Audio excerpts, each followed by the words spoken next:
Shalom saudara, kebenaran hari ini berjudul ketepatan frekuensi. Pernahkah saudara memanah? Pernahkah saudara memanah? Kalau panah yang profesional itu tidak ringan ya. Itu berat, ya, tidak ringan ya. Berat saudara. Kita tarik tali busurnya saja terlalu berat. Kadang-kadang wanita yang tidak memiliki tenaga yang cukup tidak bisa ya. Karena berat tadi itu. Karena nanti anak panahnya tidak sampai ke target.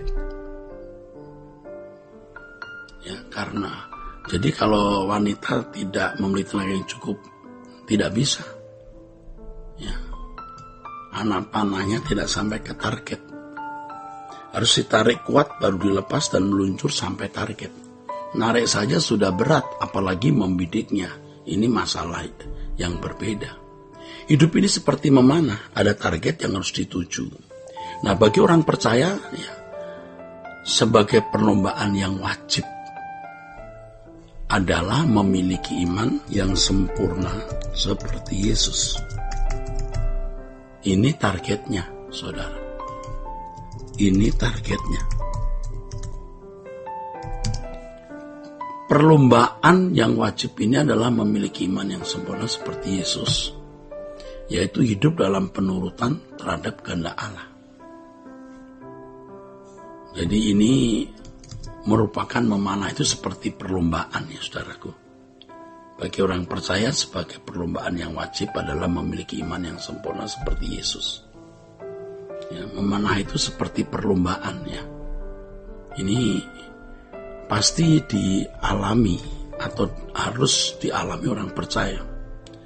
Harus dialami orang percaya. Bagi orang percaya, hidup ini seperti memanah sebagai perlombaan yang wajib. Jadi tujuan hidup kita itu Yesus. Artinya bagaimana kita memiliki iman yang sempurna seperti Yesus, saudara. Ya. Bagaimana Yesus menjadi tujuan hidup yang satu-satunya. Kalau Yesus menjadi tujuan hidup saudara, sama dengan Allah adalah tujuan hidup, yaitu melakukan kehendaknya dan menyelesaikan pekerjaannya. Dengan demikian target yang harus dicapai adalah Tuhan. Target studi, target bisnis, target rumah tangga, target keluarga, dan target apapun itu tidak melebihi target Tuhan.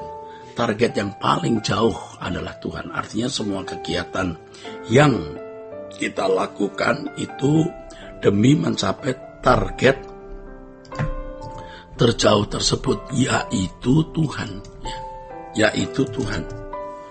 Harus selalu kita ingat bahwa mencari uang itu lebih mudah daripada mencari Tuhan. Tetapi banyak orang berpikir bahwa mencari Tuhan itu lebih mudah, sehingga orang mengulur waktu, menunda-nunda, bahkan menganggap remeh hal tersebut.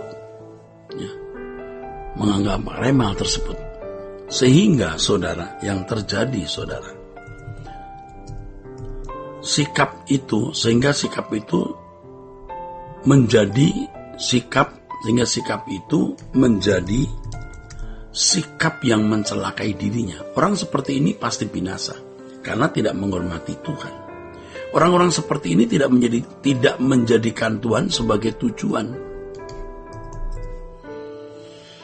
Harus diingat bahwa target yang paling jauh itu Tuhan ya. Kalau kita tidak mengerahkan segenap tenaga pikiran ya kepada Tuhan ya, kepada atau untuk Tuhan, maka tidak akan sampai. Tentu pernyataan ini bukan berdasarkan sembarang kata atau pikiran. Ini adalah firman Tuhan. Firman Tuhan jelas mengatakan agar kita mengasihi Tuhan dengan segenap hati, ya, jiwa, akal budi, kekuatan. Ya. Nah, dari hal ini nampak jelas bahwa Tuhan menghendaki agar kita mencari Dia, dan untuk menemukan Dia harus dengan segenap hidup, saudara, ya, dengan segenap hidup. Saudaraku, Tuhan tidak cukup hanya dipikirkan, dipelajari secara nalar, dipercakapkan, didiskusikan, apalagi diperdebatkan. Tuhan sebagai target harus dialami sehingga dapat membidiknya sehingga kita dapat membidiknya dan dapat tepat sasaran. Sehingga dapat tepat sasaran, kita harus memiliki tekad untuk menemukan Allah. Walaupun kita belum suci, benar-benar belum suci, ya.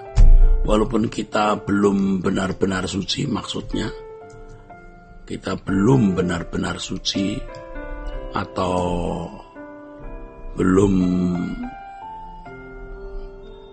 belum tepat benar, ya. Tetapi saudaraku, ya, walaupun kita belum benar-benar suci, tetapi kita harus nekat, senekat-nekatnya bisa hidup tidak bercacat, tidak bercela. Senekat-nekatnya untuk bisa hidup tidak bercacat, tidak bercela. Pasti suatu hari kita akan sampai pada tingkat itu, ya, kesucian itu. Tingkat kesucian yang Allah kehendaki. Suatu hari pasti kita sampai kalau kita serius mulai sekarang. Ini bukan hal yang bisa dipercakapkan, saudaraku. Ini bukan hal yang bisa dipercakapkan, ya. Ini bukan hal yang hanya bisa dipercakapkan. Tetapi saudara harus segenap hati digumuli dalam kehidupan secara konkret. Kita harus nekat hidup suci, dan selanjutnya mari kita nekat, ya, tidak memiliki apa-apa. Kita harus rela melepaskan segala sesuatu. Ini tempatnya di hati, ini masalah batin, ya. Ini masalah batin, ya. Ini masalah batin, saudara. Atau masalah hati. Mungkin secara fisik, ya, kita memakai baju yang bagus. Kalau memang itu bagian kita mempunyai berbagai fasilitas, tapi hati kita tidak terikat dalam berbagai fasilitas tersebut. Pada waktu kita membeli barang-barang tersebut, kita belum memiliki kedewasaan, ya, dulu, ya. Pada waktu kita membeli barang-barang itu, mungkin kita belum dewasa seperti hari ini. Setelah kita dewasa, baru kita menyesal, ya. Banyak perbuatan masa lalu yang kita sesali. Mengapa dulu kita beli barang ini, gitu? Kita mikir begitu, ya. Mengapa kita beli barang ini? Kenapa kita dulu punya barang ini? Ini kita sesali memang, saudara. Kenapa dulu kita ingin ini? Gitu. Ini kita sesali. Ya. Tapi sekarang kita sudah sadar bahwa banyak keinginan kita, hobi-hobi kita yang memang tidak melanggar hukum, tapi tidak menyenangkan hati Allah. Dan kita telah berdosa kepada Tuhan, ya. Wasting time, wasting energy, wasting banyak hal. Sia-sia, saudara. Sekarang kita mau mengasihi Tuhan dengan segenap hati. Kita taklukkan semua keinginan kita untuk hidup menurut kehendak Allah, ya. Ya. Ketika kita merasa ada kepahitan, kita sedih, banyak beban, stres, kesepian, kita tidak menjadi lemah karena kita bisa melewatinya. Dan semua itu bisa menjadi sarana Allah membuat kita dewasa dan hidup hanya untuk kesukaan hati Allah. Sehingga kita memiliki ketepatan frekuensi seperti Allah. Sehingga segala sesuatu yang kita lakukan selalu sesuai dengan pikiran perasaan Allah. Sefrekuensi dengan Allah. Ya, Tuhan memberkati. Sola Gracia.